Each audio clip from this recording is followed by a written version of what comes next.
Halo, kita jumpa lagi di pembelajaran kita hari ini, yaitu kelas 12, yaitu materi lanjutan tentang substansi genetika ya. Jadi substansi genetika adalah merupakan atau bagian dari materi genetik.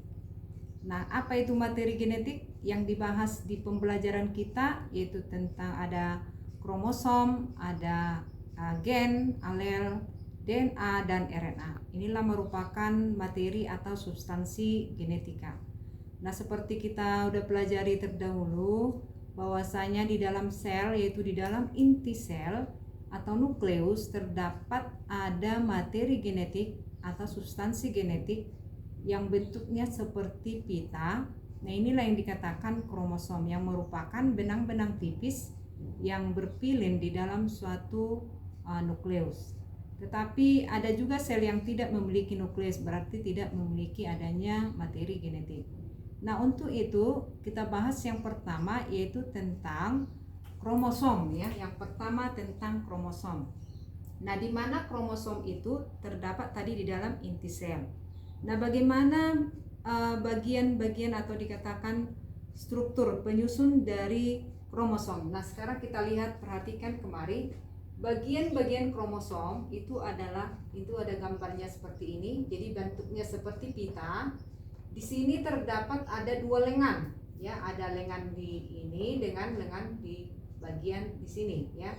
Nah, ini yang dikatakan adalah seperti pita, bagian dari kromosom. Kemudian kita lihat lengannya ini dibatasi oleh sentromer. Jadi ini adalah bagian yang membatasi lengan yang satu dengan yang lain. Nah, pada lengan di sini kita perhatikan ini ada kumparan-kumparan berlekuk-lekuk seperti ini. Nah, ini yang dikatakan kromonema ya. Yang ini adalah merupakan kromonema. Jadi kalau misalnya kita perbesar atau kita keluarkan dari sini ya, maka bentuknya kromonema itu seperti ini ya. Jadi kromonema. Nah, pada kromonema ini terdapat ada tonjolan-tonjolan yang menebal ya, ada menebal. Jadi seperti mutiara-mutiara di sini. Nah, ini disebut adalah kromomer ya. Jadi di dalam kromomer itu nantinya ada ditemukan lokus ya. Jadi lokus itu adalah kotak-kotak atau tempat-tempat dari gen. Jadi ada kotak-kotak. Nah, itulah yang didapati pada kromomer ini ya, kromomer yang menonjol ini. Nah, sekarang kita lihat seperti kromosom tadi, bagian-bagian kromosom tadi ya. Di sini bisa kita perhatikan bahwa dari kromosom ini ada juga ditemukan telomer ya. Jadi telomer ini terdapat di ujung lengan dari kromosom. Nah, apa fungsi dari telomer? Jadi telomer fungsinya di sini nanti adalah untuk menahan agar DNA tidak keluar dari batas bagian dari kromosom ya. Dan juga fungsinya untuk memisahkan diri dari lengan yang satu dengan lengan yang lain dari kromosom. Nah, itu fungsi dari telomer. Nah, kemudian di ujung bagian ini juga didapati ada satelit ya. Nah, itulah yang dikatakan bagian-bagian dari kromosom. Nah, untuk yang selanjutnya kita lihat apa sebagai komponen dari kromosom. Jadi komponen dari kromosom itu ada berupa DNA. Jadi nanti DNA ini adalah merupakan rantai dari pilihan tadi ya, dari kromosom. Itu sebenarnya adalah struktur dari DNA, di mana nanti DNA ini adalah merupakan gula penyusunnya atau dikatakan itu ada gula deoksiribosa, dan kemudian nanti ada fosfat dan pasangan-pasangan basa nitrogen itu ada nanti di DNA. Nanti kita lihat lebih lanjut tentang bagaimana itu DNA. Tetapi inilah yang dikatakan komponen dari salah satu kromosom. Nah, kemudian ada protein histon ya. Kemudian ada protein histon. Nah, inilah komponen dari kromosom. Jadi DNA dengan protein histon. Nah, yang ketiga kita lihat adalah bagaimana bentuk dari kromosom. Karena pada kromosom itu pada kita ya manusia yang mana jumlah dari kromosom kita ada 46. Jadi dari 46 itu dari bagian kromosom baik itu autosomnya maupun gonosom itu di mana autosom itu nanti kita lihat bentuknya bermacam-macam. Ada di dalam buku cetakanmu. Jadi di sana nanti ada bentuk-bentuk dari kromosom. Nah, bagaimana bentuk kromosom? Yang pertama kita lihat adalah dilihat berdasarkan letak ya, letak dari sentromernya. Jadi letak dari sentromernya ini maksudnya ya. Jadi letak sentromer. Jadi letak sentromer nanti terdiri atas ada yang dikatakan metasentrik, submetasentrik, kemudian ada akrosentrik dan telosentrik. Nah, bagaimana yang dikatakan metasentrik? Kalau dikatakan metasentrik bahwa sentromernya berada pas di tengah bagian dari lengan ya. Jadi kalau dia pas bagian dari lengannya seperti ini, maka bentuknya seperti huruf V. Nah, itu dia ya, itulah metasentrik. Jadi meta itu artinya di tengah. Nah, kemudian ada submetasentrik. Jadi kalau submetasentrik artinya di sini dari tengah bergeser sedikit ke pinggir ya.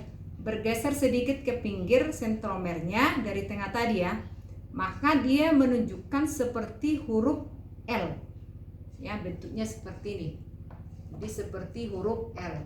Kemudian ada akrosentrik. Jadi kalau dikatakan akrosentrik, nanti dari huruf L tadi ya bergeser lagi makin ke pinggir ya, makin ke pinggir, maka dia disimbolkan seperti huruf J. Jadi gambarnya seperti ini ya. Jadi huruf J. Dan kemudian yang terakhir ada telosentrik. Jadi kalau dikatakan telosentrik itu artinya di mana sentromernya sudah makin ke pinggir. Jadi di ujung ya, berada di ujung dari lengan. Maka disebut dia seperti huruf I.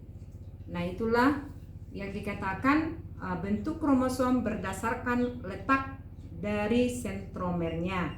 Nah, kemudian yang kedua kita lihat ada juga bahwa kromosom itu dibedakan berdasarkan jumlah sentromernya ya, jumlah sentromer. Jadi jumlah sentromer itu ada yang dikatakan tidak mempunyai sentromer, maka dikatakan asentrik ya, dia dikatakan asentrik. Jadi kalau tidak kalau dikatakan monosentrik, berarti dia memiliki satu sentromer. Kemudian ada dikatakan disentrik, itu artinya adalah di itu dua, berarti memiliki dua sentromer. Sementara kalau dikatakan polisentrik berarti memiliki banyak sentromer. Nah, itulah kalau kita lihat berdasarkan jumlah sentromer. Jadi bermacam-macam bentuk daripada kromosom dilihat dari jumlah sentromernya. Jadi ada tadi akrosentrik, tidak mempunyai sentromer ya, ada monosentrik berarti memiliki satu sentromer, ada disentrik berarti memiliki dua sentromer, ada polisentrik berarti memiliki banyak sentromer. Nah, kemudian yang ketiga kita lihat, jadi bentuk dari kromosom itu ada seperti bentuk koma atau vibrio ya, ada berbentuk bulat ya, ada berbentuk batang, kemudian ada berbentuk huruf seperti huruf L maupun huruf V. Nah, itulah bentuk daripada kromosom. Nah, sekarang kita lihat bagaimana dengan macam kromosom. Jadi macam-macam kromosom ini ada dua ya, kromosom kita ada dua. Ada autosom. Nah, itu autosom disimbolkan dengan huruf A besar ya, kapital. Nah, ini biasanya dikatakan adalah bagian dari pembentuk sel-sel tubuh atau somatis ya.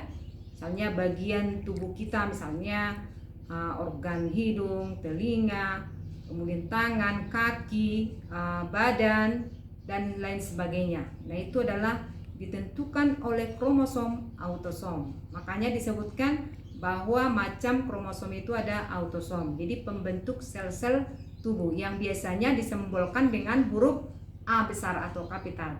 Kemudian yang kedua ada gonosom ya. Jadi kromosom gonosom ini penentu jenis kelamin. Jadi penentu jenis kelamin itu siapa? Ada kromosom gonosom X dan ada kromosom gonosom Y. Jadi ada dua, X dan Y. Nah, untuk selanjutnya bagaimana kalau kita lihat penulisan karyotipe, ya, karyotipe pada manusia, ya, karyotipe kromosom pada manusia. Ada yang dikatakan bersifat, yang dikatakan haploid dan yang diploid. Jadi kalau dikatakan yang haploid itu terdiri dari satu set, ya, satu set yaitu atau disimbolkan biasanya dengan N. Jadi haploid, ya. Kemudian ada yang dikatakan dua set yaitu diploid, yaitu dengan 2N. Jadi yang haploid ini biasanya yang sudah siap membuahi kalau dia sperma, dan yang siap dibuahi oleh kalau dia sel telur atau dalam bentuk N, haploid, ya. Nah, di sini penulisannya adalah sebagai berikut. Kita lihat. Yang dia haploid atau N, di sini kalau dia laki-laki itu menghasilkan sperma, ya. Di sini sperma. Nah, sperma ini akan nantinya menghasilkan bentuknya yang haploid atau satu set atau N disebut adalah yang pertama. Kemungkinannya ada dua, ya. Yang pertama itu adalah 22 autosom tambah X. Nah, kenapa ini 22? Karena tadi kan kalau dia dia dibentuk sudah membelah dalam bentuk haploid, maka jumlahnya kalau dia manusia tadi 46 jadi setengah, jadi 23. Maka ini ada 23, jadi 22 autosom tambah X. Berarti sudah 23 kromosom. 22 autosomnya ditambah gonosomnya X atau dalam bentuk sperma X, ya. Jadi 22 autosom tambah X. Dan boleh juga 22 autosom tambah Y. Jadi kemungkinannya untuk laki-laki ini ada dua bentuk sperma, 22 autosom tambah X dan atau ya boleh, ya, atau 22 autosom tambah Y, ya. Jadi ada dua kemungkinan untuk laki-laki. Kemudian kalau dia pada perempuan itu disebut dengan adanya ovum dalam bentuk haploid. Jadi ovum atau sel telur, ya, yang dari hasil pembelahan secara meiosis, maka di sini nanti akan dihasilkan 22 autosom tambah X. Ini kemungkinannya hanya satu, 22 autosom tambah X. Jadi kesimpulannya dari sini bahwa penentu jenis kelamin itu paling banyak adalah laki-laki atau sperma di sini, ya. Jadi laki-laki lah penentu jenis kelamin daripada manusia, karena dia memiliki ada dua sekaligus kemungkinan bentuk dari sperma yang membuahi nanti, ya, membuahi sel telur. Jadi kemungkinannya ada dua, yaitu X dan Y, ya. Jadi salah satunya ini nanti akan membuahi, ya. Jadi ada sperma X, ada sperma Y, kemungkinannya dua. Nah, untuk penulisan karyotipe kromosom yang diploid. Jadi kalau diploid itu artinya dua set atau bisa disimbolkan biasanya adalah 2N. Nah, untuk laki-laki adalah 22 pasang autosom, maka disimbolkan dengan 22 AA tambah XY. Nah, itu untuk laki-laki, ya. Jadi 22 pasang autosom tambah XY. Nah, begitu cara membacanya, ya. Jadi kalau pada wanita, di sini wanita 22 pasang autosom atau AA tambah XX. Nah, inilah kalau pada wanita. Nah, demikianlah untuk materi kita tentang kromosom yang sudah Ibu sampaikan di hari ini. Mudah-mudahan apa yang sudah saya sampaikan bermanfaat bagi kamu. Oke, sekian dan terima kasih.